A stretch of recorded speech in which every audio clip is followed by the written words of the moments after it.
विश्वानि देव सवितरदुरितानि पराशुभ यद्भद्रं तन्न आशुभ योगेन चित्तस्य पदेन वाचां मलं शरीरस्य च वैद्यकेन योपाकरोतं प्रवरं मुनीनां पतञ्जलिं प्राञ्जलिरानतोऽस्मि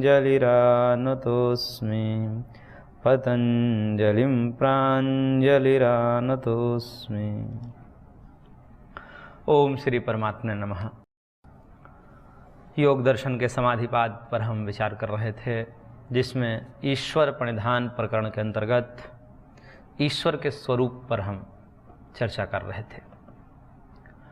महर्षि ने ईश्वर के स्वरूप के विषय में कहा, सूत्र संख्या 24 में, क्लेश कर्म विपाक आशय ही अपरामृष्ट पुरुष विशेष ईश्वर, कि वह ईश्वर क्लेश से, कर्म से, विपाक से और उनके आशय से, अविद्या आदि पंच क्लेश, पुण्य पाप रूपी कर्म और सुख दुख रूपी उसके विपाक और राग द्वेष रूपी उसके संस्कार वासना, इन चारों से जो सदा सर्वदा छूटा हुआ है, न कभी इसके संपर्क में था, न है, न होगा, इस प्रकार का एक चैतन्य विशिष्ट जो है पुरुष है, उसे ईश्वर कहते हैं। सामान्य जीव हों, वो इन क्लेश कर्म आदि के संपर्क में रहते हैं। मुक्त आत्मा हैं, वो पूर्व में थे इनके संपर्क में। प्रकृति लीन पुरुष हैं, उनकी भी संभावना है कि वो भी कभी आगे आ सकते हैं, परंतु परमात्मा की न पूर्व बंध है और न ही अनंतर बंध है, यानी कि उत्तर बंध है। न पूर्व में भगवान कभी बंधन में थे, इन क्लेश आदि के चपेट में थे, और न कभी आगे होंगे। इस प्रकार से उन्हें विशेष पुरुष कहा महर्षि ने। सामान्य पुरुष नहीं है, तो पुरुष ही, क्योंकि चैतन्य है, विभु है, व्यापक है, परंतु जीवों से विशिष्ट होने के कारण यहाँ पर विशेष पुरुष कहा, पुरुष विशेष ईश्वर। इसलिए ईश्वर का वर्णन इस सूत्र में हमने विस्तार से किया था। अब उसी को आगे बढ़ाते हुए महर्षि कह रहे हैं कि और ईश्वर के क्या लक्षण हैं, तो उसके विषय में सूत्र संख्या 25 में कह रहे हैं, तत्र निरतिशयम सर्वज्ञ बीजम। वह ईश्वर कैसे हैं, तो कहते हैं कि जिनमें सर्वज्ञता का बीज है, सर्वज्ञता का बीज, उसकी निरतिशयता जो है वह ईश्वर है। अब ये सर्वज्ञता का बीज क्या है, इसको समझना पड़ेगा। इसके लिए भाष्यकार ने लिखा है सर्वज्ञ बीज क्या है। उन्होंने कहा कि यद अतीत अनागत प्रत्युत्पन्न प्रत्येक समुच्चय अतीन्द्रिय ग्रहणम अल्पम बहु इति सर्वज्ञ बीजम। इस सर्वज्ञ बीज की परिभाषा दी कि जो अतीत, अनागत और वर्तमान, इन तीनों के ज्ञान एक साथ हो अथवा क्रम से हो। प्रत्येक का मतलब प्रत्येक क्रम से हो ज्ञान, नहीं किसी वस्तु का वर्तमान जान रहा हो, भूत जान रहा हो या भविष्य जान रहा हो, तो क्रम से जाने, एक एक करके जाने, प्रत्येक को अलग अलग रूप से जाने, अथवा तीनों को एक साथ जान ले। यानी किसी वस्तु के भूत, वर्तमान, भविष्य तीनों का ज्ञान एक साथ भी हो जाता है योगियों को। तो इस प्रकार के जो वर्तमान, भूत और भविष्य के ज्ञान है, या प्रत्येक का अलग अलग हो या साथ साथ हो, किसी में अल्प होता है, किसी में बहु होता है। यानी कि योगी के दृष्टि से विचार करें तो योगी की अवस्था के भेद से, क्योंकि वितर्कानुगत अवस्था वाला है, विचारानुगत वाला है, आनंदानुगत वाला है या अस्मितानुगत वाला है, किस प्रकार का योगी है, उस योगी की स्थिति के आधार पर निर्भर करता है कि वो अल्प जान सकता है या बहुत जान सकता है। जितने जितने स्तर अधिक रहेगी उन योगियों की, वो अधिक जान सकता है, भूत, वर्तमान, भविष्य अधिक जान सकता है। लेकिन योगी हैं तो कोई अल्प जानता है, कोई बहुत जानता है। तो ये जो भूत, वर्तमान, भविष्य के विषय में अल्प जानना हो या अधिक जानना हो, एक साथ जानना हो या अथवा क्रम से जानना हो, यह जो ज्ञान है, इसे ही सर्वज्ञ का बीज कहा जाता है। क्योंकि यहाँ पर बीज इसलिए कहा जाता है कि अभी सर्वज्ञ का तात्पर्य है कि तीनों कालों की बात जान रहा है। किसी वस्तु, किसी पदार्थ को उनको ज्ञान करना हो योगी को, तो योगी उसके ज्ञान कर लेते हैं। भूत भी बता देंगे, वर्तमान में भी जो वस्तु छिपी हुई है, व्यवहित हैं, दूर हैं, उनको भी बता देंगे, और उसके भविष्य के बारे में बता देंगे। तो ये सर्वज्ञता हुई, तीनों काल के बता रहे थे, सर्वज्ञ हैं ये भी। परंतु इनमें यह होता है कि उस योगी से अधिक दूसरा योगी बता सकता है जो ऊंची अवस्था में है, उनसे भी अधिक तीसरा योगी बता सकता है जो उनसे भी ऊंची अवस्था में है। तो इस प्रकार से इनके जो सर्वज्ञ ज्ञान है वो अतिशय वाला है। अतिशय का मतलब ये होता है कि उनका ज्ञान एक दूसरे के ज्ञान से अतिक्रमित हो जाता है, यानी कि एक योगी ज्ञान दूसरे के ज्ञान के द्वारा न्यून हो जाता है, क्योंकि अधिक जिसका ज्ञान होगा वो और विस्तार से बता देगा भूत वर्तमान भविष्य। कोई अल्प बताया, कोई विस्तार से बता दिया, कोई और विस्तार से बता दिया। इस प्रकार से जब करते हैं तो यहाँ पर ज्ञान तो सबको है, परंतु ये ज्ञान सातिशय है, एक ज्ञान से दूसरे का ज्ञान अधिक हो जाता है, ये सातिशय है। तो तीनों कालों की बात जानते हैं, इसलिए ये सर्वज्ञता तो है, लेकिन ये बीज रूप में है, ये बीज है, यही सर्वज्ञता का बीज है जो कि योगियों में होता है। ये सर्वज्ञता बीज किस में होती है? योगियों में होती है। और इसी को भाष्यकार कह रहे हैं कि एतद् ही वर्धमानम यत्र नियतिशयम स सर्वज्ञ। ये जो सर्वज्ञता का बीज है अभी योगियों में, इन्हीं को वर्धमान बढ़ाता हुआ और यहाँ तक कर दिया जाए, उसको बढ़ाते बढ़ाते बढ़ाते बढ़ाते एक ऐसी स्थिति तक पहुँचा दी जाए जहाँ के आगे और नहीं बढ़ाया जा सकता। ऐसी कल्पना कर लीजिए कि एक योगी से ज्ञान दूसरे योगी का ज़्यादा है, दूसरे से तीसरे, तीसरे से चौथे का, सबको मिला दीजिए, सबके बुद्धि को एक साथ मिला दीजिए, कितना ज्ञान होगा, उसको भी बढ़ाते जाइए। और जहाँ पर बढ़ाते बढ़ाते बढ़ाते एक ऐसी स्थिति आएगी कि भाई इससे अधिक और ज्ञान नहीं हो सकता, तो वह जो स्थिति होगी ज्ञान की दृष्टि से, उसको कहते हैं निरतिशय। अब उससे आगे कुछ नहीं हो सकता। सातिशयता का मतलब उसके ऊपर एक है, उसके ऊपर एक है, उसके ऊपर एक है, ये सातिशय हो गया। लेकिन सबसे ऊपर है जो, उसके ऊपर कोई नहीं है, उसके ज्ञान का मुकाबला कोई नहीं कर सकता, ऐसी स्थिति में जब पहुंच जाता है, उसी स्थिति को कहते हैं सर्वज्ञ। और वही सर्वज्ञ की जो निरतिशयता है, निरतिशय सर्वज्ञ उसी को कहते हैं कि अब सर्वज्ञ ऐसा सर्वज्ञ हो गया जो निरतिशय है। सर्वज्ञ योगी भी होते हैं परंतु सातिशय वाले होते हैं, लेकिन परमात्मा का सर्वज्ञ जो है वो निरतिशय वाला है, यानी कि उनके बराबर और उनसे अधिक ज्ञान किसी का नहीं हो सकता। तो वह ज्ञान जहां तक पहुंच जाता है, पराकाष्ठा को प्राप्त कर लेता है, उसी ज्ञान को कहते हैं निरतिशय सर्वज्ञ। अस्ति काष्ठा प्राप्ति सर्वज्ञ बीजस्य सातिशत्वात् परिणामवत् इति। क्योंकि सर्वज्ञता का जो बीज है, इसकी पराकाष्ठा हो सकती है, क्योंकि थोड़े थोड़े सब में ज्ञान है, उस ज्ञान को और बढ़ाया जा सकता है, क्योंकि दिखता है, कोई कम जानता है, कोई ज़्यादा जानता है, योगियों के स्तर के आधार पर। अब उसको बढ़ाते बढ़ाते बढ़ाते एक ऐसी स्थिति तो कल्पना कर ही जा सकती है कि एक ऐसी स्थिति आएगी ज्ञान की जहाँ पर उससे अधिक कोई नहीं जान सकता। ये कैसे? उसके लिए एक उदाहरण दिया भाष्यकार ने। जैसे परिमाण, परिमाण होते हैं, साइज को बोलते हैं परिमाण, किसी पदार्थ की साइज को परिमाण बोलते हैं। तो परिमाण जैसे होते हैं, अणु परिमाण होते हैं, महत परिमाण होते हैं। अणु का मतलब जो दृष्टिगोचरित नहीं होता है, परमाणु में जो साइज होती है, परमाणु के साइज को अणु परिमाण कहा जाता है। और उससे जब संघात होकर के पदार्थ बनते हैं, उनमें जो परिमाण आता है उसको महत परिमाण कहा जाता है। तो उसमें चाहे सरसों के दाने हो, आंवला हो, या बेल हो, नारियल हो, कद्दू हो, कोई भी पदार्थ हो, यहाँ तक कि ये घर, मकान, पर्वत आदि जो पदार्थ दिख रहे हैं, इनका जो साइज है, ये परिमाण है, इसको भी महत परिमाण के अंतर्गत ही कहा जाता है। यानी कि जो जो दृष्टिगोचरित हैं आंखों से, उससे महत परिमाण कहा जाता है। अब इसको और फैलाते जाइए, उससे बड़ा क्या हो सकता है, उससे बड़ा क्या हो सकता है, पर्वत से बड़ा क्या हो सकता है, धरती हो सकती है, उससे बड़ा क्या हो सकता है, सूर्य हो सकता है, उससे बड़ा क्या हो सकता है। ऐसे करते करते देखेंगे तो परम महत परिमाण आकाश तक जाकर सिमट जाते हैं। आकाश है, आकाश से बड़ा क्या है? शास्त्र में तो ऐसे कहते हैं परमात्मा है, परंतु भौतिक दृष्टिया हम जब देखते हैं तो आकाश से बड़ा हमको कुछ दिखाई नहीं देता, क्योंकि आकाश का जो परिमाण है, साइज है, वो परम महत परिमाण है। उससे बड़ा अब कोई नहीं हो सकता, क्योंकि इसकी काष्ठा प्राप्ति हो गई, परिमाण की काष्ठा प्राप्ति हो गई, पराकाष्ठा पर चला गया परिमाण कि अब इससे बड़ा क्या हो सकता है।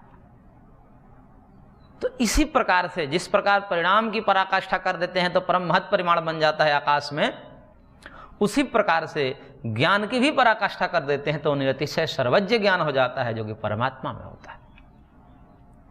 तो यह परमात्मा कैसे हैं? निरतिशय सर्वज्ञ वाले हैं, सामान्य सर्वज्ञ नहीं। सर्वज्ञ ऋषि भी होते हैं, महर्षि भी होते हैं, योगी भी होते हैं, परंतु ईश्वर तो निरतिशय सर्वज्ञ वाला है। इसीलिए सर्वज्ञता में अंतर है। हम सर्वज्ञ हो सकते हैं परंतु निरतिशय सर्वज्ञ नहीं हो सकते। निरतिशय सर्वज्ञ तो एकमात्र परमात्मा ही है। तो यत्र काष्ठा प्राप्ति ज्ञानस्य स सर्वज्ञ, जहाँ पर ज्ञान की पराकाष्ठा है उसी को सर्वज्ञ कहा जाता है। और सच पुरुष विशेष इति, वह कौन है? पुरुष विशेष है, यानी कि सामान्य पुरुष नहीं है। और एक बात यहाँ पर कह रहे हैं कि सामान्य मात्रोपसंहारे च कृतोपक्षयम अनुमानम न विशेष प्रतिपत्तो समर्थमिति। एक बात कह रहे हैं यहाँ पर कि यदि सामान्य से कोई सामान्य ज्ञान यानी कि अनुमान से कोई बोध हो रहा है हमें, तो उसमें सामान्य ज्ञान होता है। अनुमान हम कोई कर रहे हैं परमात्मा के विषय में कि परमात्मा ऐसे हैं, सर्वज्ञ हैं, उनमें इतने ज्ञान हैं, ये हम अनुमान कर रहे हैं एक प्रकार से। जैसे परिमाण के समान काष्ठा प्राप्ति जहाँ होती है उसे सर्वज्ञ कहते हैं, ऐसे ईश्वर, ये सब अनुमान है। तो कह रहे हैं कि अनुमान से जो हमें ज्ञान होता है वो सामान्य मात्र उपसंहार, समान मात्र बोध होता है, न विशेष प्रतिपत्तो समर्थमिति। अनुमान से विशेष ज्ञान नहीं हो सकता, यानी कि अनुमान विशेष ज्ञान कराने में असमर्थ होता है, समर्थ नहीं होता। विशेष ज्ञान का मतलब वो कैसा ज्ञान होगा, वो कैसे होंगे, उनका क्या नाम होगा, इस प्रकार के जो विशेष ज्ञान करने की जो हमारी इच्छा होती है तर्क से, तो कहते हैं कि अनुमान से वो नहीं हो सकता। अनुमान से बस इतना ही हो सकता है कि वो सर्वज्ञ हैं, वो सबसे अधिक ज्ञानवान हैं, इतना ही हो सकता है। क्यों? क्योंकि हम देखते हैं कि उनके बनाई हुई जो सृष्टि है, उसी बनाई हुई किसी एक सृष्टि के विषय में हम अभी पूरे नहीं जान पाए। एक परमाणु के भी विषय में अभी हम पूरे नहीं जान पाए हैं। अभी वैज्ञानिक उसमें दृढ़ता के साथ ये नहीं कह सकते कि बस इतना ही है। वो भी जो है उसमें प्रयत्नशील है और आगे कल्पनाएं होती जा रही हैं कि परमाणु के अंदर क्या है, इलेक्ट्रॉन, प्रोटॉन, न्यूट्रॉन है, उसके अंदर भी क्या है। तो ऐसे करते करते अभी एक ऐसी स्थिति में नहीं आ गए हैं कि कह दें कि सब ज्ञान कर ले, करें कि नहीं, अभी बहुत सी चीज़ें इसमें है जानने योग्य, जिसे और मशक्कत किया जाए, पुरुषार्थ किया जाए तो जाना जा सकता है। तो जब परमात्मा की बनाई हुई सृष्टि के कण के विषय में हम अभी नहीं जान पाए, तो ये पूरी सृष्टि चल रही है, वो किसी विज्ञान से चल रही है। वो कितना बड़ा वैज्ञानिक हैं जो जिनके बनाई हुए एक छोटे मात्र कण के विषय में, अभी रक्त के एक बूंद के विषय में हम नहीं जान पाए, उसमें भी क्या क्या तत्व हो सकते हैं। सेल के भी विषय में भी पूरी बात नहीं कही जा सकती। तो उनके एक बनाई हुई कण के विषय में जब दिमाग खराब हो जाता है समझने वाले हम जैसे मनुष्यों के लिए, तो ये पूरी सृष्टि को समझना बड़ा कठिन है। इसलिए कहना पड़ता है कि जिसने सृष्टि को बनाया होगा अवश्य ही वो ज्ञानी होगा,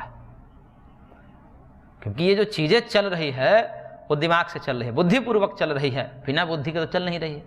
शरीर की ही संरचना देख लें, किस प्रकार से अंगों की व्यवस्था बनाई है, सबके कार्य व्यवस्थित किए गए हैं। और एक मशीन की तरह, जैसे हम कोई मशीन बनाता है व्यक्ति, तो मशीन में कि यहाँ पर भोजन डालेंगे, फिर यहाँ पर जो है अग्नि उसको जलाएगी, फिर वहाँ से ऊर्जा जाएगी, फिर पिस्टन को घुमाएगी, फिर जो है वो सब यांत्रिक ऊर्जा से घूर्णन गति करेगी, फिर ऐसा करके वहाँ से फिर कार्य होगा। ये सब बुद्धिपूर्वक की जाती है। ठीक वैसे ये भी एक यंत्र है। तो इस यंत्र को जो बनाने वाला है, क्या वो बिना ज्ञान से बना दिया? बिना ज्ञान से तो नहीं बना सकता। ये मूर्ख की संरचना ही तो कोई कह ही नहीं सकता कि जो शरीर बनाया है, संसार बनाया है, कितना व्यवस्थित बनाया है।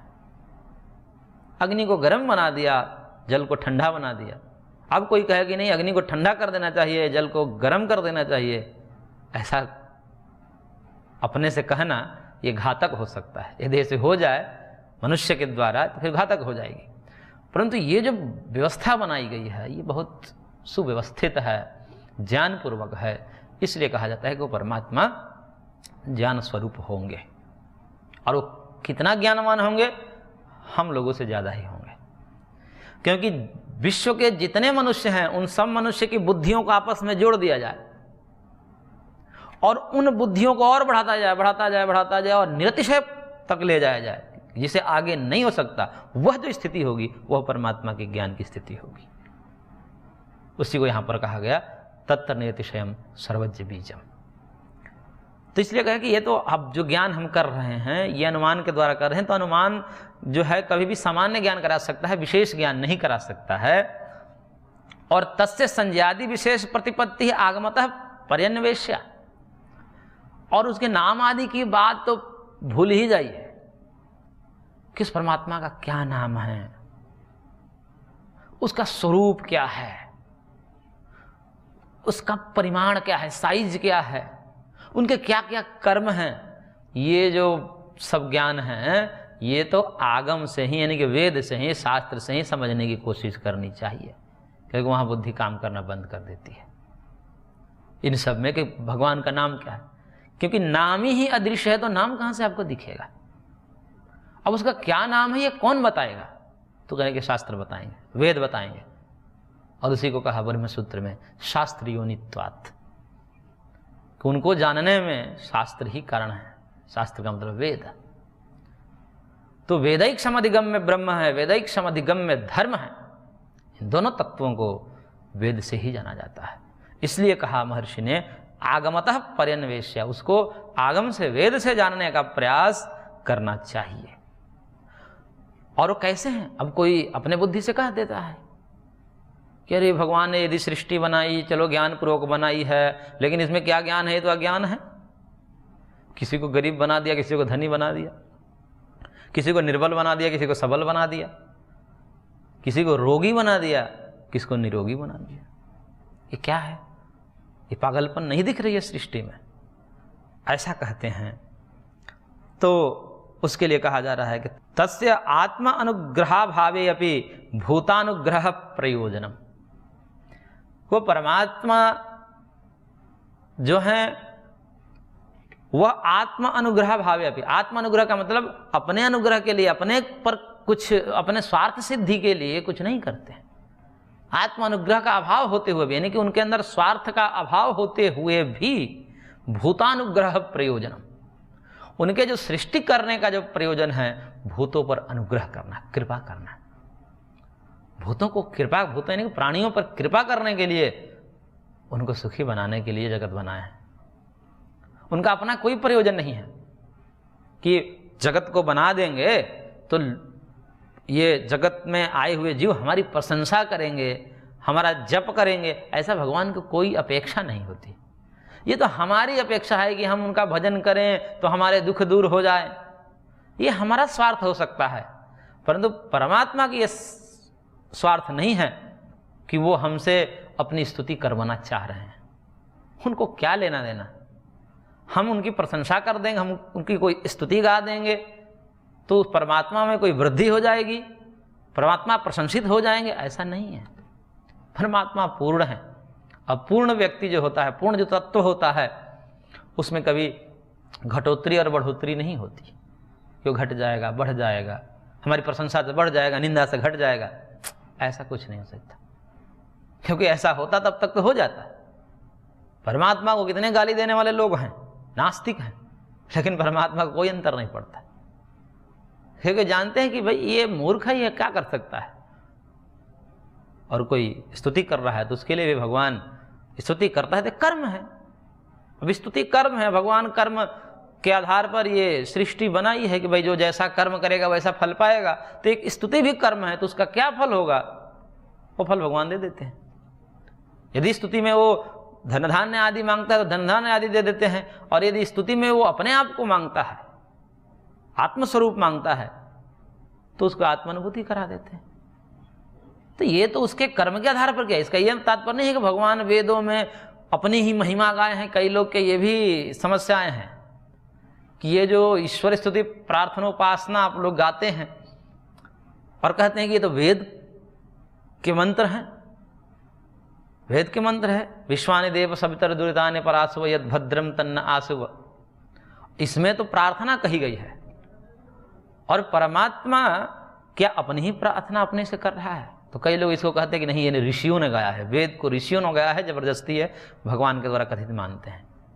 ऐसा नहीं है। भगवान स्तुति गाए हैं, ऋषियों के मुख से गाए हैं। स्तुति किस लिए गाए हैं? वो अपनी स्तुति करवाने के लिए नहीं गाए हैं, क्योंकि इनको पता है कि बाद में ये दुखित होंगे, और दुखित होंगे तो उस समय याद आएगी इनको, तो स्तुति कैसे करेंगे। इसलिए उन्होंने स्तुति सिखा दी कि देखिए ऐसे स्तुति करना। जैसे बाप अपने छोटे बेटे को सिखाता है शिष्टाचार कि बच्चा ऐसे पैर पड़ा जाता है, तो पहले अपने पैर पकड़वाता है उससे, पकड़ो ऐसे,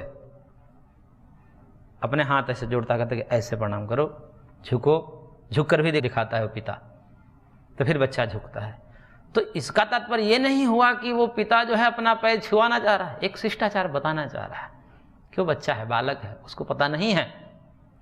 इसलिए हम अल्पज्य जीव हैं, हमको क्या पता कि कैसे प्रार्थना की जाती है। इसलिए भगवान वेद में प्रार्थना के मंत्र भी गाए हैं कि हमें काम पड़ेंगे, हम दुखों से जब संतप्त होंगे तब त्राहिमाम करेंगे। उस समय कैसे उद्गार हमारे अंदर से निकलेंगे, वो कैसी भावनाएं निकलनी चाहिए, उसको वेदों में पहले से भगवान बता दिया। अब उसको हम गाते हैं तो भगवान से जुड़ जाते हैं। तो ये हमारा स्वार्थ हो सकता है, परमात्मा का स्वार्थ नहीं है।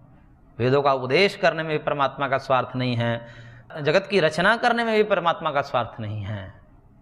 परमात्मा तो भूतों पर अनुग्रह करने के लिए प्रवृत्त होते हैं। इसलिए भूतानुग्रह प्रयोजन, उनका एकमात्र प्रयोजन है भूतों पर अनुग्रह करना। और वो कैसे करते हैं भूतों पर अनुग्रह? ज्ञान धर्मोपदेशेन कल्प प्रलय महाप्रलयेषु संसारिणः पुरुष अनुविद्धरिष्यामि इति। ज्ञान धर्मोपदेशेन, ज्ञान के उपदेश के द्वारा, धर्म के उपदेश के द्वारा, यानी कि वेद शास्त्र के उपदेश के द्वारा वो दूसरों को मार्ग दिखाते हैं। क्योंकि वेद शास्त्र आदि नहीं बताते तो कैसे पता चलता हमको कि इस जगत में करना क्या है हमें। क्योंकि जैसे कोई एक सामान्य यंत्र बनाया जाता है तो उस यंत्र बनाने के लिए विधि निषेध के रूप में एक पुस्तिका दी जाती है कि इस यंत्र को ऐसे चलाना, ऐसे करोगे तो ये खराब हो जाएगा, ऐसा मत चलाना, ऐसा विधि निषेध उसमें दिया जाता है। प्रत्येक यंत्र, कोई भी चाहे मोबाइल हो या कोई बड़ा यंत्र हो, उसके साथ एक पुस्तिका दी जाती है कि भाई ये जो ले जाने वाला है ये तो अनभिज्ञ है, इसको पता नहीं है कि कैसे चलते हैं, और ऐसे करने से, उल्टा पुल्टा करने से कुछ खराबी हो जाएगी, इसको भी पता नहीं है, उससे अनुभूत नहीं है। लेकिन जिसने बनाया है सब अनुभव करके बनाया है, इसलिए उसको पता होता है, इसलिए वो पहले ही लिख करके दे देता है कि आगे से ये गलती नहीं करेगा। ऐसे ही जब जगत इतना बड़ा तंत्र खड़ा किया भगवान ने, तो उसके लिए एक पुस्तक नहीं बनाएगा कि भाई इस जगत में आए हो तो ऐसे ऐसे आचरण करना, अन्यथा तुम दुखित होवोगे, इस तंत्र खराब हो जाएगा। तंत्र खराब हो जाएगा तो अंततः तुम ही को भोगना पड़ेगा दुख के रूप में। इसलिए वो पुस्तिका के रूप में देते हैं। तो उसमें जो भी कहा गया है वो भगवान अपना स्तुति करवाना नहीं चाह रहे हैं, अभी तो जीवों के उद्धार के लिए, क्योंकि भगवान का स्वरूप ही ऐसा है।